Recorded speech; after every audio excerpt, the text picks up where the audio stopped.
আসসালামু আলাইকুম। আজ শুক্রবার, সাপ্তাহিক জুম্মাবার নামাজ পড়তে যাচ্ছি। একটা ব্যাপার তুলে ধরবো, সেটা হলো যে আমাদের মসজিদের যে দুরবস্থা। দুনিয়ার বুকে মানুষের অনেক সমস্যা হয়, দুরবস্থা হয়, কিন্তু মসজিদ ধর্মীয় প্রতিষ্ঠানেরও যে এরকম দুরবস্থা হতে পারে, সমস্যাজনিত ব্যাপার হতে পারে, সেটা আমি আপনাদের সামনে তুলে ধরবো। আমি আপনাদের যে কথাগুলো বলতেছি সেটা আপনারা একটু ফোকাস নিয়ে শুনবেন। পিছনে যে জায়গাটা দেখতে পাচ্ছেন, এটা আগে আসলে নদী ছিল, এখন খালের মতো হয়ে গেছে। এই জায়গাকে জুলা বলি। তো এই জুলার মাঝামাঝি জায়গায় এই পাশে রাজশাহী আর এই পাশে নাটোর। আমরা যে মসজিদটাতে যাচ্ছি, ঠিক এই জুলা ঘেঁষা এই পরের জায়গাটাই হলো সেই মসজিদ। আর মসজিদটা পড়ে গেছে, পজিশনটা পড়েছে, সেটা পড়েছে নাটোর জেলার ভিতরে, আর এই পাশেরটা হলো রাজশাহী জেলা। তো সমস্যাটা হয়েছে যেটা, সেটা হচ্ছে যে রাজশাহী এবং এই নাটোরের দোটানার কারণে এখন এই এই জায়গার সবচেয়ে প্রাচীন এবং পুরান মসজিদটা অনেক বেশি বেকায়দে পড়ে গেছে। যে আশেপাশের দুই জায়গা থেকে অনেক বেশি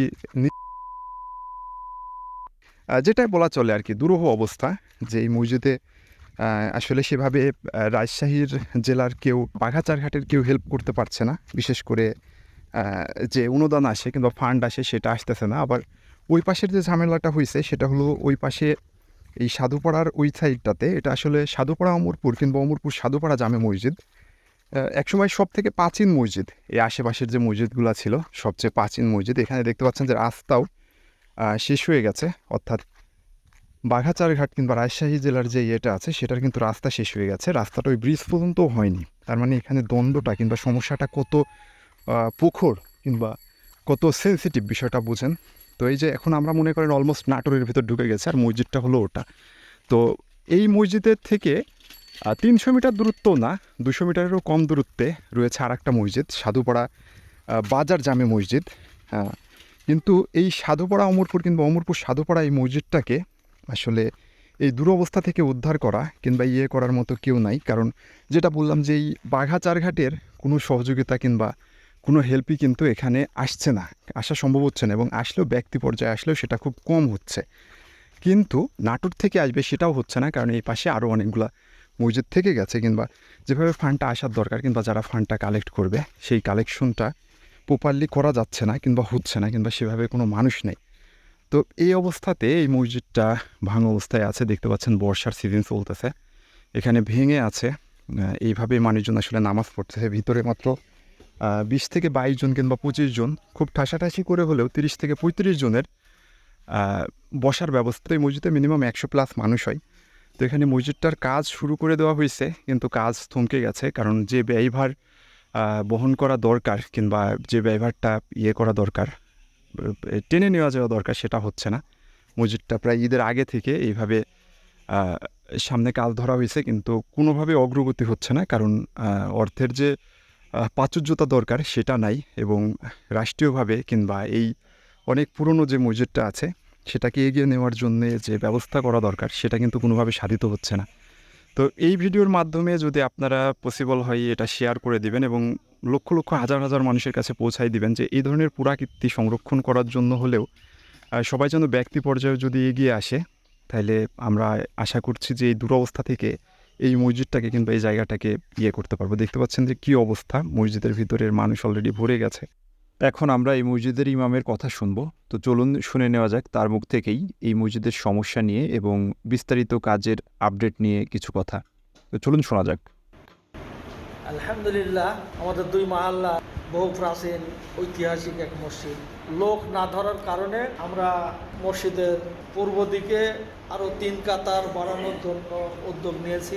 কাজ চলছে, আমাদের অর্থ কম, আমরা গরিব এলাকা, জনসাধারণের মাঝে চাইলেও তেমন দেওয়ার সামর্থ্য কম। আশা আছে আমরা সাত পর্যন্ত কাজ শেষ করব।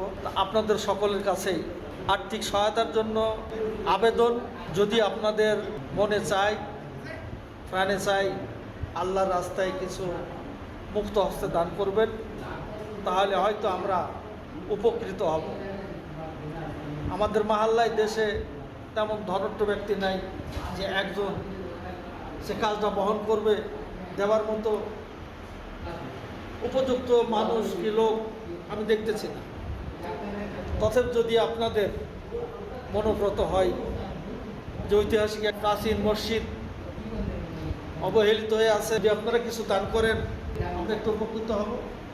মসজিদটা নির্মাণ করার জন্য আমরা স্বস্তি পাবো। আল্লাহকে হাজির নাজির জেনে আমরা বড় আশা করে কাজে হাত দিয়েছি ইনশাআল্লাহ, এবং আশা আছে আল্লাহ আমাদের সে কাজকে সমাধা করার সহায়তা মানুষের মধ্যে দিয়ে আল্লাহ তাআলা আমাদের পূরণ করবে। দরকার এখনও 2 লক্ষ টাকা প্রয়োজন আছে, আমাদের 1.5 লক্ষ টাকা আছে, এখনো 2 লক্ষ টাকা ছাদ পর্যন্ত 2 লক্ষ টাকা লাগবে ছাদ করতে।